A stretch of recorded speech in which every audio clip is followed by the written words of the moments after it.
before the video starts, this is only an audio video again, as the files for the video corrupted. So if there's any editor out there that can help us out, then please get in touch. Now enjoy the rest of the video. 10, 9, 8, 7, 6, 5, 4, 3, 2, 1, 0. Ooh, this should be hitting different.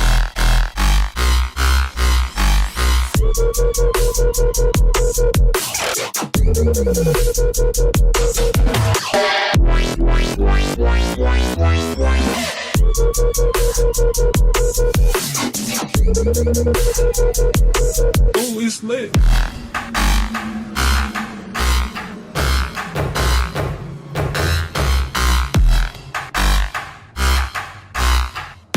Hello, so we're with Peterborough legend Craig Mackail-Smith, and could you tell us a bit about yourself?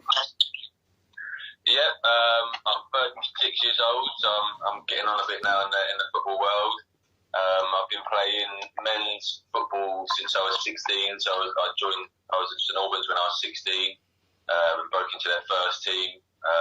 I went from there to Arsley Town, which is a few levels below St Albans, again non-league. And from there I signed for Dagenham and Redbridge, so I was about 21, 22 at that time, and they were in the conference. It's about 2002, 2003. From there I spent 2.5 years and joined Peterborough United at 23. Had a successful and very enjoyable time there until I was 27 and left for Brighton. I was there for 4 years. Wasn't the best time. I had a big injury I was up for about 15 months, so that was tough. And from Brighton, when I left, I went to Luton for 2 years. Again, difficult time. Another injury out for 8 months, so that was hard. From there, I went to Wycombe and I've been signed for Wycombe for 3 years. And in the last 2 seasons, last season I was on loan to Notts County for half a season, and this season I've been on loan to Steve for most of the season. Alright, so you've been around a bit, I guess. What would you say your best memory is during your football career? Best memory. I think probably representing Scotland is one of the big ones. I was in League One at the time with Peterborough, and it was kind of a big shock really. I always thought internationally it was always the Premier League and maybe some of the top Championship players. So to be called up to play for Scotland was an amazing honour, and I was very, very blessed that my first Scotland cap was against Brazil at the Emirates. So my nan, who I represent to play Scotland, she was there, all my family was there, my partner was there, so they all got to see me step on the pitch probably for 5 minutes or so, but obviously make my debut for Scotland. That was one of the biggest memories that sticks out in my head. Jake? You played for Peterborough from, I think it was 2007 to 2011, and then you came back on loan twice, didn't you? Yeah. What's your best memory from Peterborough? The playoff final definitely sticks out in my head as one of the best memories. Like whenever you speak to people who have probably gone up through the playoffs, it's the best way to get promoted. Like obviously, as a player, for me, it was always just get promoted. That was the most important thing. But I'm lucky I've been promoted kind of like automatically, and I've been promoted through the playoffs. And the kind of the feeling of winning a playoff final, especially in the manner that we did it, it was an amazing feeling. I was very lucky at Peterborough because I had some great memories. We got promoted 3 times in 4 seasons, I think it was, when I was there. So I've got some amazing times. Probably some of the best times in my career were there.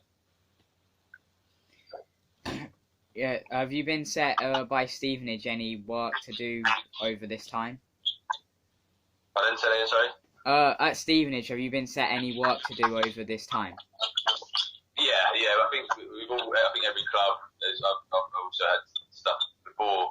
Kind of it went a bit crazy, and we were all kind of self-quarantined. We've been given stuff. I've had stuff from Wycombe and stuff from Stevenage.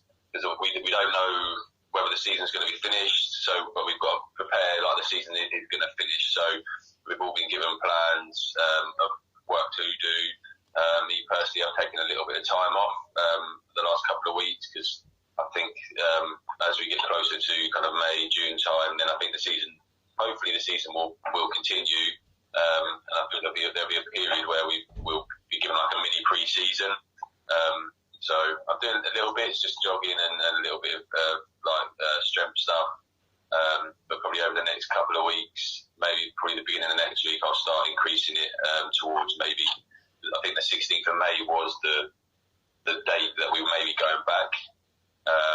But again, that could all check government and the EFL, that could all change. So just doing little bits and pieces just to maintain, and then hopefully, as I said, in the next few weeks, start increasing it. Yeah. Go on, Jake. Are you treating it as like another pre-season, like in the middle of this season, or are you just like treating it as if it's nothing different? This is like I'm seeing this as like an off-season now, so it's kind of like I'm kind of treating it as like the season's ended. This is summer, so it's time to relax, let the body kind of recover a bit, and then as I normally do, as we get closer and closer to going back for pre-season, to start like increasing my training and doing stuff. I think when we go back, there is going to be a period of time because we can't go straight back and say, right, we're going to start a season straight away, because I think that there'll be a lot of injuries, there'll be a lot of problems. Like there's got to be a period of time that allows the teams and players to kind of regain their fitness. You lose it quite quickly, and it takes a few good weeks to get it back. So I think there'll be a period of maybe 3, maybe 4 weeks to kind of everyone to get fit, everyone to kind of get onto a level playing field, and then the season will probably start on that. What do you think's next in your career? Like, because obviously you're at Wickham on loan at Stevenage, or do you think retirement? Not at the moment. Like, I feel really, really good in myself. I feel healthy. I feel strong. I feel I have a lot to offer still. Obviously, it's not quite gone how I wanted it to over this season and probably half of last season. But that's football. I still believe I've got loads to offer. So I want to keep playing as long as possible. I always realise that once you step out of football, especially kind of at my age, you're not likely really to step back into it. So I want to kind of do as much as I can for as long as I can until I physically can't really compete at the level I want to compete anymore. I've got plans for the future. I'm looking to do my coaching badges just so I have them. I don't know whether that's an actual side I want to go into, but I want to make sure I have it just in case I do change my mind.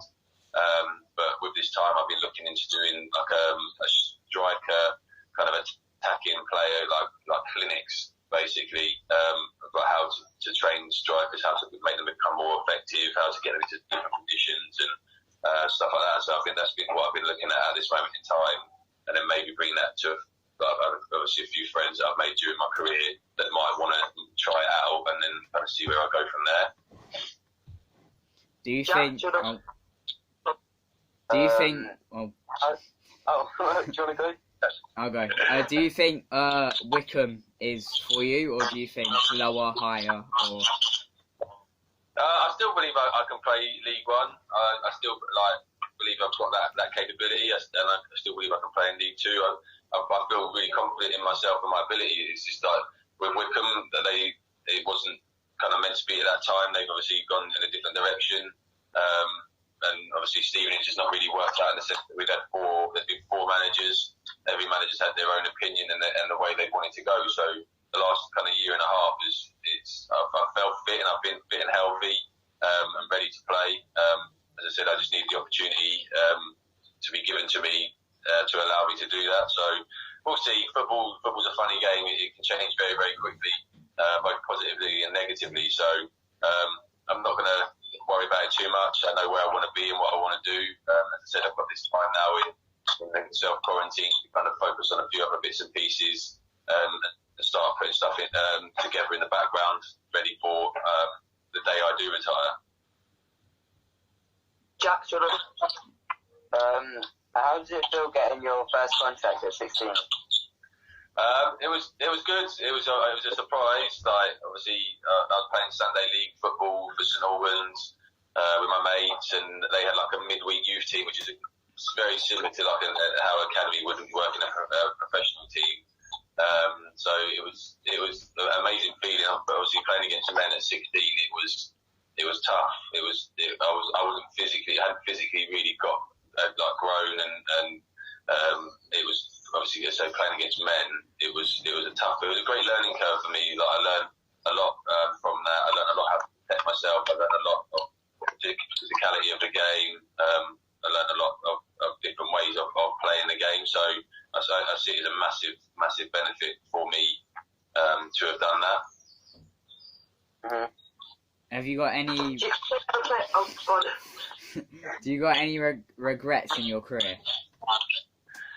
I think that at Brighton, I regret my mentality maybe wasn't as good as it could be. I feel I put too much pressure on myself. Obviously, being signed for the amount of money I did, I think I put way too much pressure on myself, which I think didn't help me during my time there. I feel if I had a different mentality, different way of looking at things.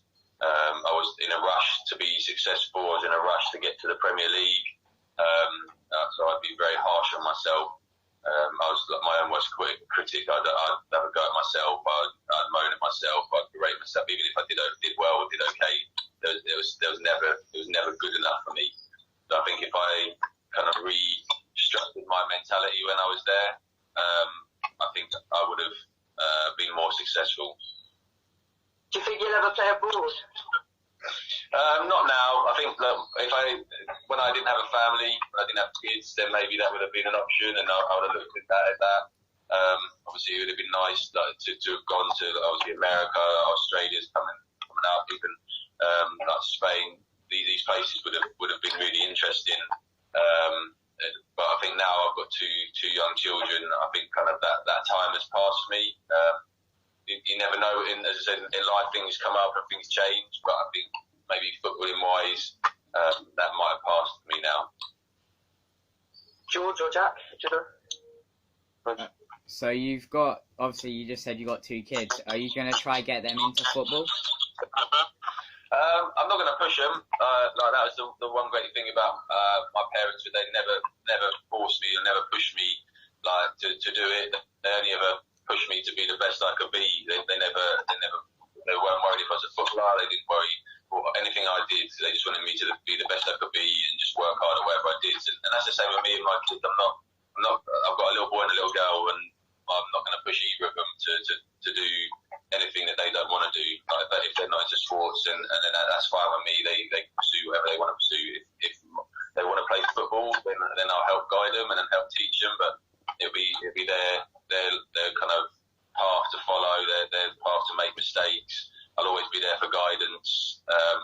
So we'll see. They're only 4 and 6, so there's a long way to go until they really start actually kind of focusing on something like that.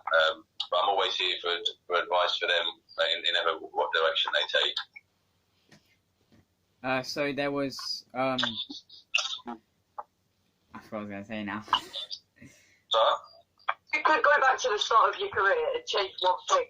What would you change? Wow.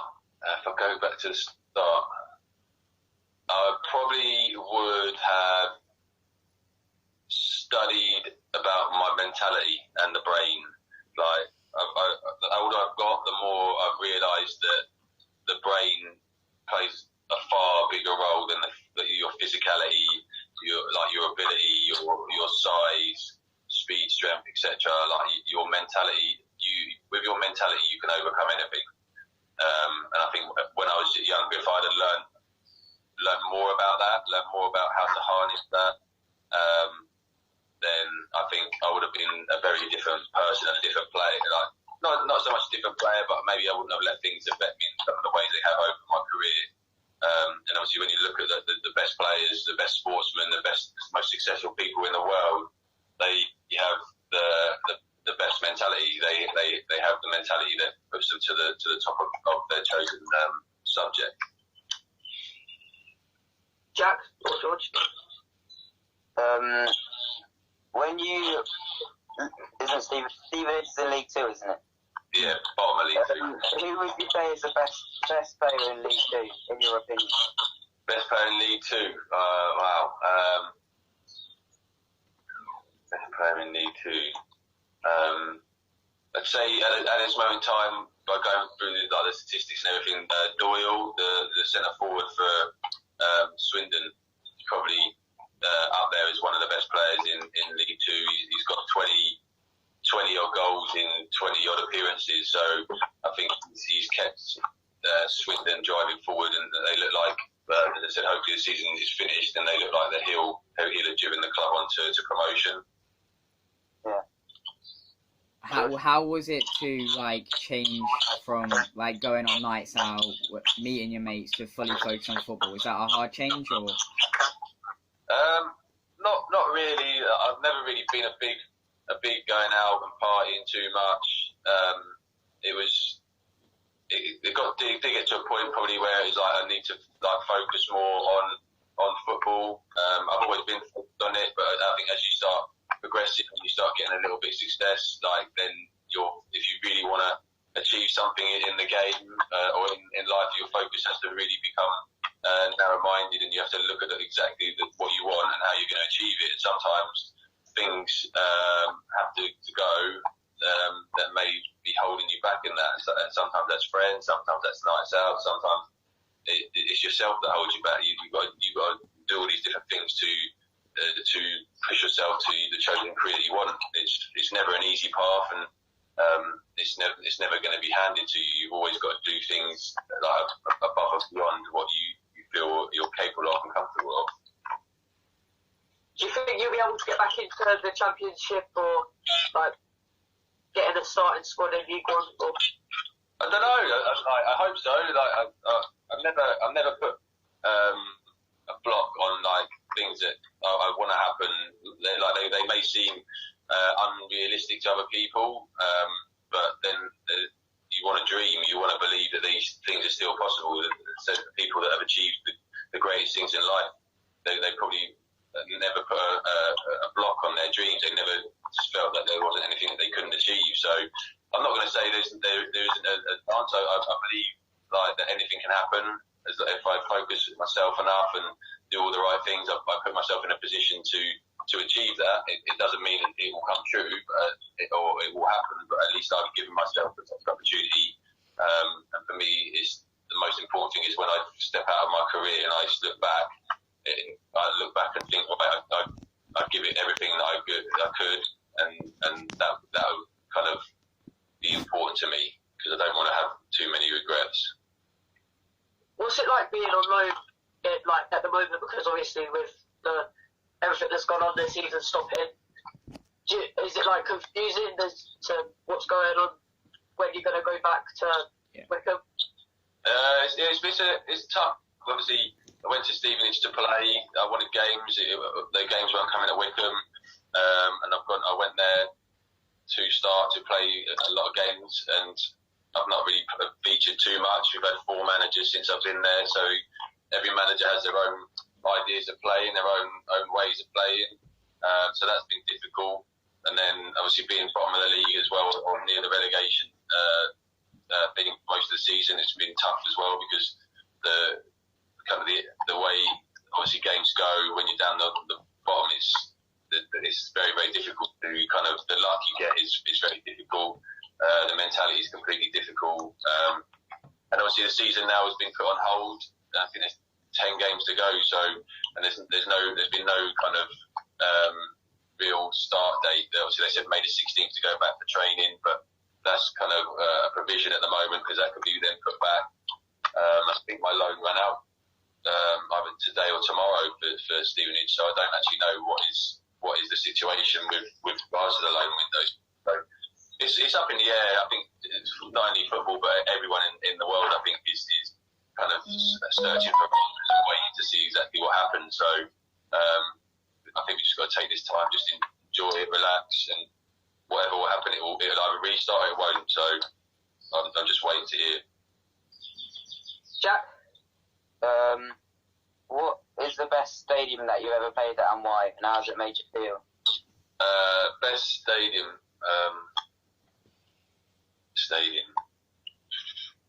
I think the Emirates was a fantastic stadium. Just obviously the size of it, the amount of fans. It was again the Scotland Brazil game. The facilities were amazing, and the Scottish fans are just unbelievable. I think that the best atmosphere I've ever played in is a game in Hampden Park for Scotland, and it was just that they would stay out at half time. There'd be 50,000, 60,000 people singing and dancing, and it just bring goosebumps to you, just being involved or being in and around that atmosphere. George? Are you missing football, would you say?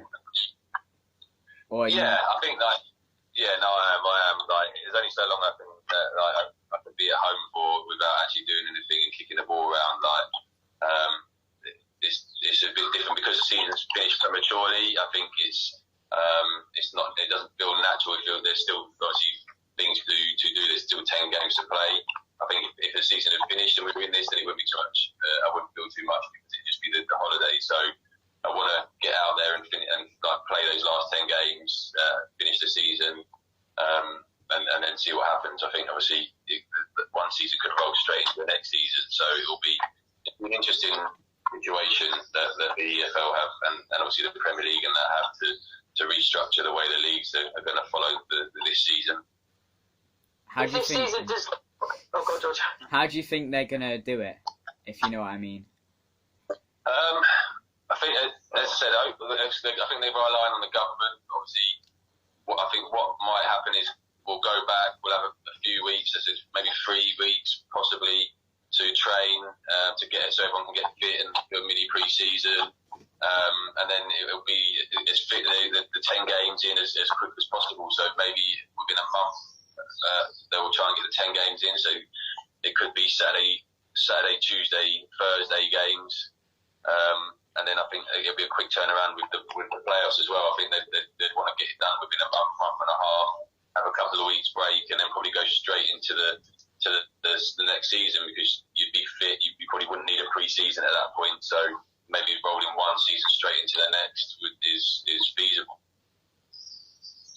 If the season does get stopped, do you think you'd be a bit gutted, or would you not be bothered that much? Yeah, I want to finish it. Obviously, there's a lot to play for.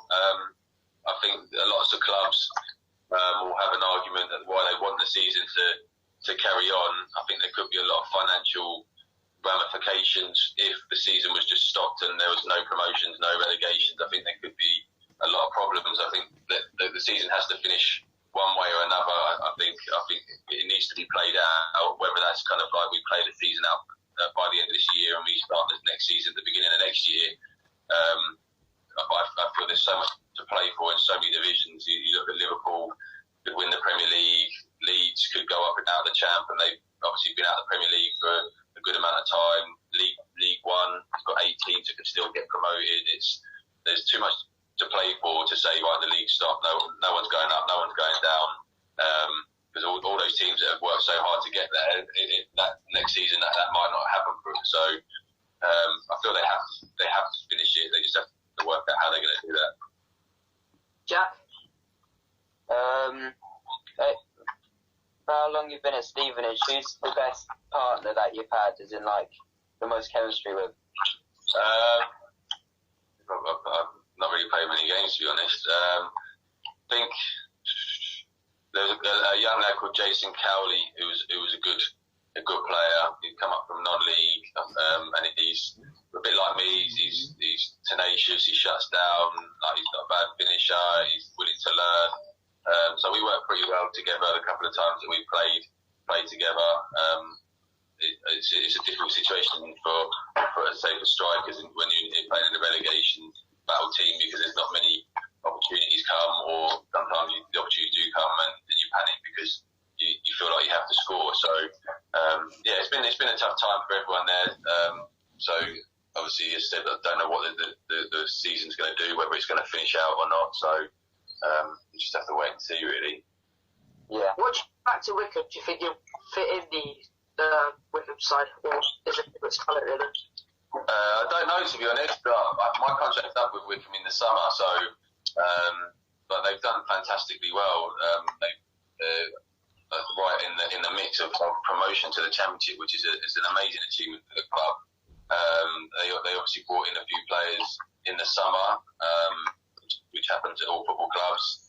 A bit younger than me, probably looking towards, as I say, the youngsters, and maybe kind of setting those players on when they do well, which is the way it is. So I understand that. That was exactly the same when I came in and the older players were there. It's just the cycle of football. So, but I still believe I'm just as good as those players. I still feel I've got a lot to offer. Whether I stay at Wickham and get offered another deal, I don't know. Whether that comes to the end of the season and I'm looking for a new club, that's just the way it is. As I said, that's football. It happens like that. So I'm ready, whatever. If I'm needed for Wickham for any instance, and then that would be great. And if not, then I move on to pastures new, and I look for a new challenge. Were you let's say, gutted when at the beginning of the season where you saw Wickham at the top? When they weren't top, or when they were top? When they were top, were you like, why could I have stayed there, or were you not? No, not at all. Like the dressing room is an amazing dressing room. All the boys are fantastic, and I only want them success. I want the club to do well. Like, it's not a feeling. I wanted to be there, and I wanted to be playing. I say I knew I had the ability, and I knew what I could offer. But obviously, they were doing so well. The boys were doing well. So I only wanted them to be winning games. It's great for them. It's no impact on me being away and not playing in the team. So I've been winning them on every week. Like to the achievement it would be for the players, the achievement for the staff and the club itself would be huge. So I've only ever wanted success for them, no matter like where I've been when I'm out of line. Jack or George? Are you like?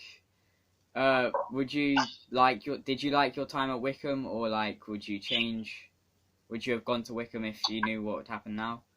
Or no, I've been pretty lucky. Like the first season I joined, the team wasn't expected to do anything, and I joined with some really good players, and that season we got promoted, which was a fantastic achievement for the club. It was a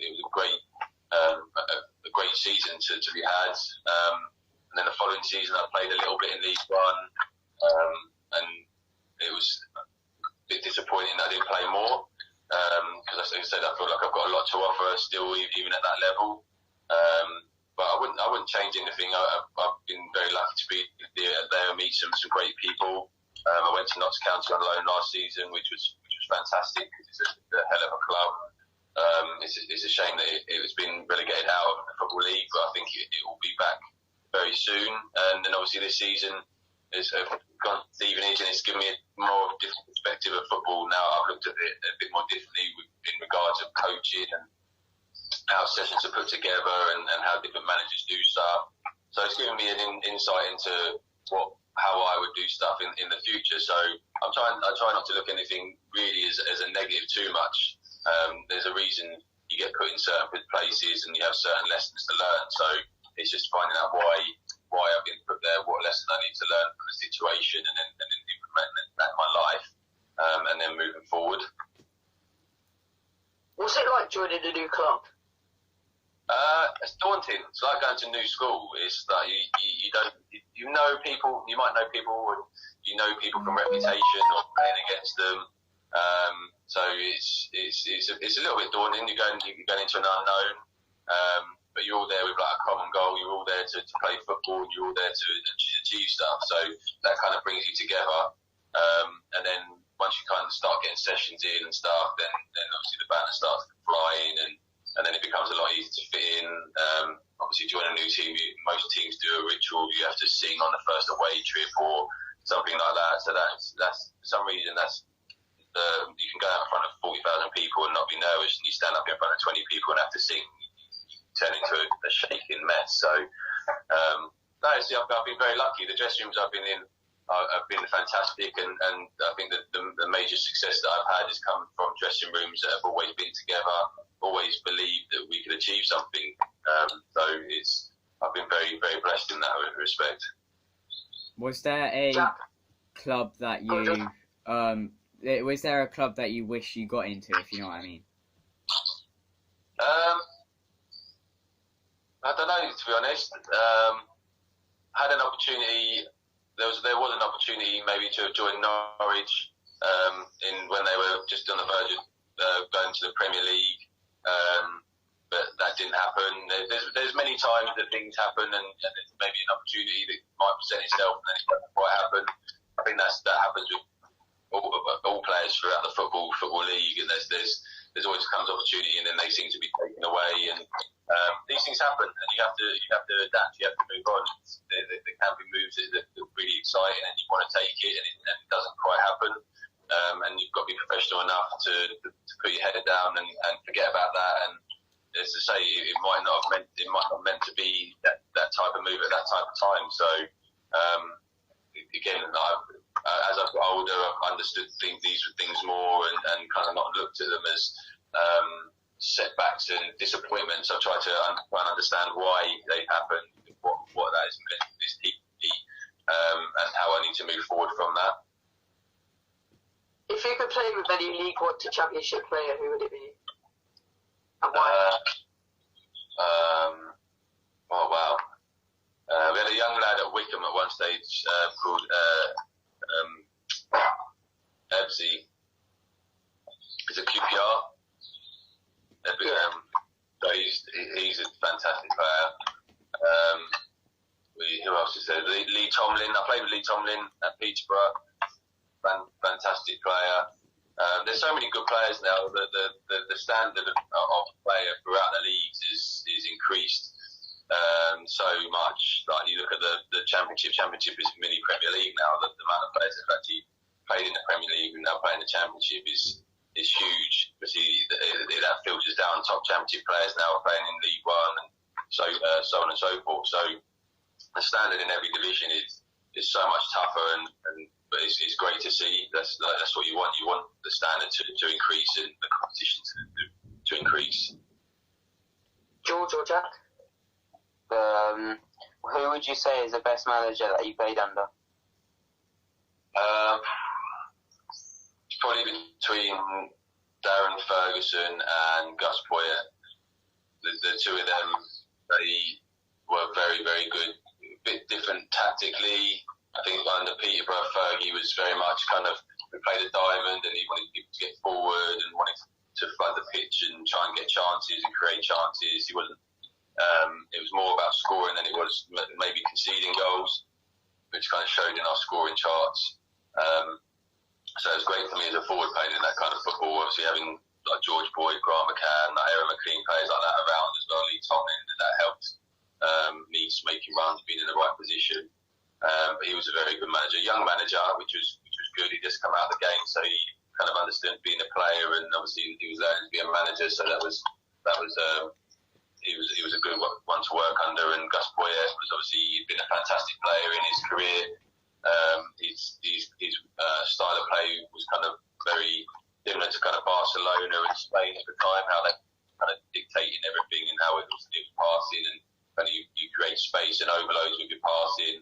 A lot different to how I played at Peterborough, so I had to really adjust the way I played from kind of being on the shoulder and trying to run in behind to then having to kind of face the play, hold the ball up, and make more kind of methodical runs and stuff like that. But they both were very, very good managers to work under. When you were at Peterborough, what was the feeling scoring that goal at Old Trafford, knowing that would be probably the winner? It was amazing. Obviously, we just scored probably 30 seconds before that, so it was an amazing feeling. I should have really scored two previous to that. Being the first half, I had one that hit the post and I had one at the keeper save, which I probably should have done better with. And then I think it was Tommy Rowe who scored the first one from a free kick. So obviously the emotions were high after that. Like it was like 70 odd minutes, so we were all really excited, and obviously like kind of we were just like high on adrenaline. And then for Boyd, he got the ball down the left and he cut it back to me. And it must have been 15 seconds, 30 seconds previous to us scoring. So for me to kind of score, it was just like the motions doubled, and it was like the euphoria was amazing. And like when you see the celebrations, you look at the players, don't know where to run, because it was just like the feeling of excitement and the rush. It was just unbelievable. What was the feeling building up to the game?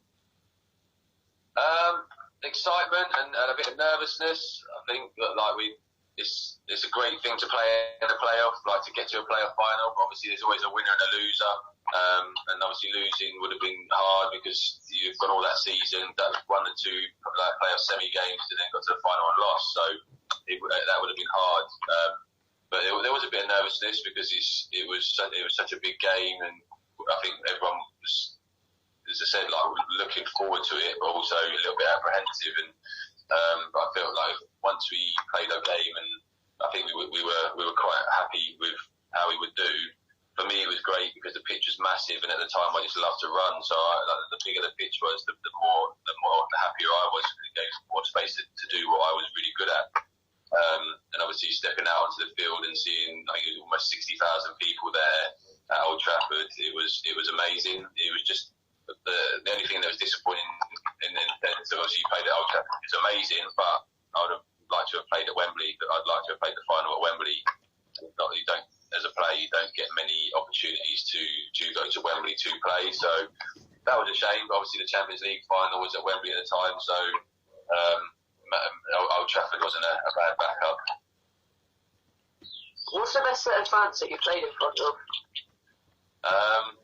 I'd say that the Scottish fans, like just the passion, how many people like follow the country everywhere. Like every game I played, like we went to America, Cyprus. There was like they'd go in their thousands, and Spain. There was, I think, like in the away side or even around the ground, there was like 10,000 Scottish fans. And they're just the passion is just amazing. They're singing all the time.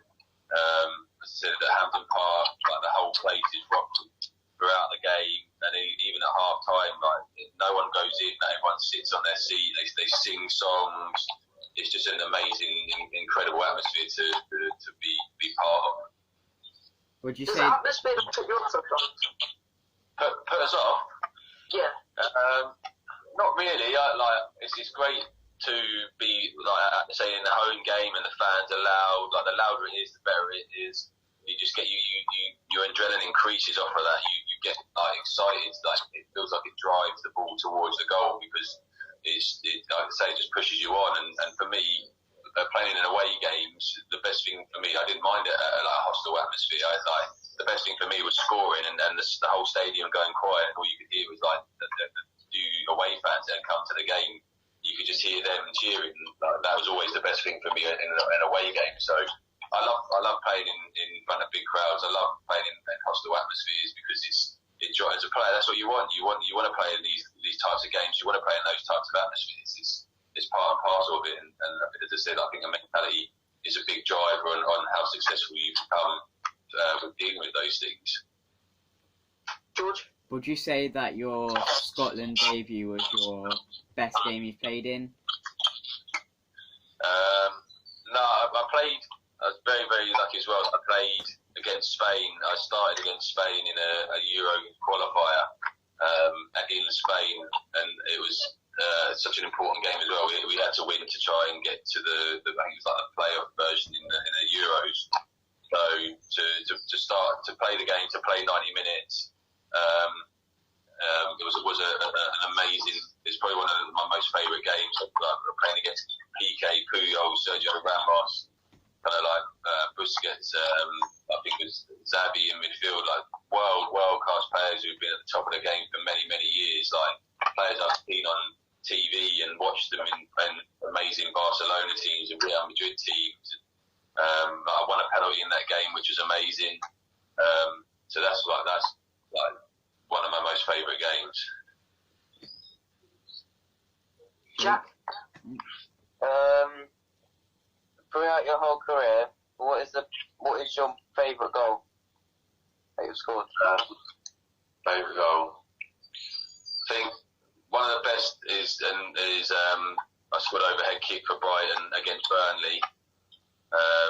That's probably one of my favourite goals. I think just because of the significance of the playoff final, and also I scored my 100th goal for Peterborough. It wasn't the greatest of goals, but it's just like that I'd been searching for that goal since the time I left, and then I came back. I wanted to get over 100 goals for Peterborough. So I think those three are like in like the most important to me. Yeah. How many goals have you scored for your career, do you think? I don't know. I think it's different for I think in different websites. I've never really tracked it. I think the last time I saw, in my whole career, I think I've scored 188 goals. I think within the Football League and cup games in the Football League and stuff, I think it's 150 something. So I would like to get to 200 before I finish. That would be like nice to have scored 200 career goals. But if that's meant to be, that's meant to be. I'll do everything I can to achieve that. If it's not, then I've done pretty well to get to 188. And obviously got some promotions and stuff like that. So I'm very, very proud of everything that I've achieved. Is 200 goals the main thing you want to go for now, or is there something else? 200 is what I'd like to achieve. I still want to get more promotions. I've been lucky enough. I think I've had like 4 in the Football League and 1 from the conference. So I'd like to get more promotions because it's a great feeling. And but I think 200 goals. I'd like to get 200 goals. That's probably the biggest target out of all of them. Who was your role model growing up, like football-wise? I think I looked towards Alan Shearer was definitely one person that I really admired. His finishing, he could finish all sorts of ways, left foot, right foot, header, penalties, free kicks. He was just very, very complete as a forward. And I'm a Watford boy and a Watford fan, so Kevin Phillips was a young player that when I was young, but used to follow with how he played and stuff like that. And I was very lucky as I grew up. There was some fantastic strikers who came through the years, like Thierry Henry, Robbie Fowler, like Teddy Sheringham, Dwight York, Andy Cole. There was so many top ones that were there to watch and to learn from, and Gianfranco Zola again. Like these players were amazing players with different styles, and it was always looking at and watching them, learning what they did, and then maybe going down the park and pretending you were them and trying to practice those moves and those skills and things that they did. Anyone? George? What's it like playing against an old club? It's fun because obviously you get to go back and see people you know, and obviously you have great memories. I've played against Peterborough a few times. I've played against Luton a few times. So it's nice to go back to these places, but obviously you have a job to do with the club that you're with, and to score goals and to do your best for. So before the game and after the game, you say hello to everyone and you reminisce about everything. But between those 90 minutes of playing the game, you do your best for the team that you're at. So it is always nice to go back. I haven't gone back to Brighton yet, played against them, so that would be nice to do before I finish my career. It's always fun. Always, especially when you've been to places where you've been successful. You get a nice reception. What's like when you're in the dressing rooms at half time or like before the game? Can you hear the fans chatting? Not so much. No, like the dressing rooms are quite. You don't hear a lot in them. It's and because our dressing rooms, or probably all dressing rooms, have music on before the game, so there's loud music going on. There's a lot of chat. There's a lot of talking. So you never really hear what's going on until you kind of step out the tunnel. I think when the warm up, it's obviously there's a fair bit of noise, but not a massive amount. When you step into the tunnel, then you can start by hearing a lot more and a lot more of the excitement, and obviously the adrenaline starts going because you're looking forward to getting out there and playing the game. What's the feeling on a game day, like waking up knowing I've got a game today? What's the feeling? It's exciting. Obviously, like me, you just want to get to the game. Like evening games are the hardest ones because you're not going to get to the ground until like 6 o'clock. So you've got a long period of time during the day. So you've kind of like got to steady your emotions and trying to stay relaxed, because obviously the more you get to that state of excitement, the more energy you use up, and the more tired you get before you get to the game. So during especially Tuesday games, I'll try and do stuff with the family, or take the dogs for a walk, or just do things that take my mind off the game and just kind of keep me calm. On a Saturday, it's a lot quicker. You kind of get up, you have breakfast, and then you're normally making your way to the game. You've got to be at the ground normally for about 1. So you depending whether you need to have pre-match or not, you have that, and then you get to the game. But I think most footballers they wake up and just want to get there and play the game. Would you say stepping on the pitch is like the best part of game day, or waking up, or what? Yeah, I think just like getting to kick off. I think it's as players, like you don't really want to warm up. You just want to go straight into the game and play it. But obviously you have to do these things to protect yourself from injuries and stuff. But as soon as you step on the pitch, that 90 minutes is the bit that you work so hard for all week. And obviously it's nice to play in a game and you win and score. Like then you've kind of got that excitement. Obviously, if you play and you lose, it's a harder thing to take in the evening. But obviously you want the next game to come as quick as possible. So it's nice when there's a Tuesday game, but obviously then if you start a Saturday game, then you've kind of got to train all week getting ready for that 90 minutes. So you have to just balance it all out. Jack? Who would you say is the hardest player that you've had to try and get past?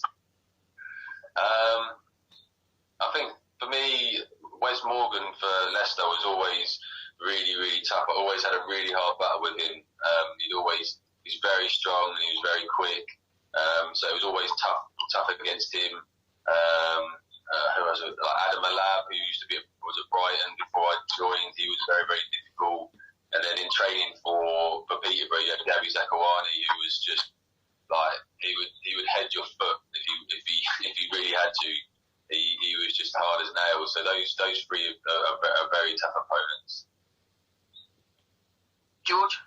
Who would you say is your best mate you've met through football? Wow, I've met some great friends. I'd probably say Sam Saunders. We met at Dagenham, so then I must have been 21. I think he was 22, and we've been good friends like throughout our careers. We've been friends for 15 years now, probably, and just like always, like we phone each other, see how we're getting on, and we ended up playing together again at Wickham for a season or so.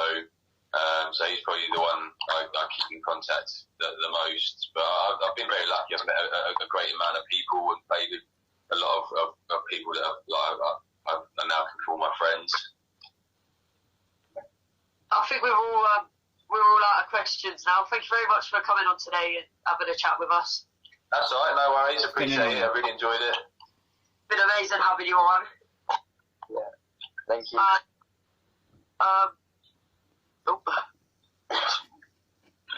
And thank you for just being a part and helping us out. That's all right, no worries. If you ever need anything else, just give me a shout. It's no problem. Thank you very much. Alright, see ya. No.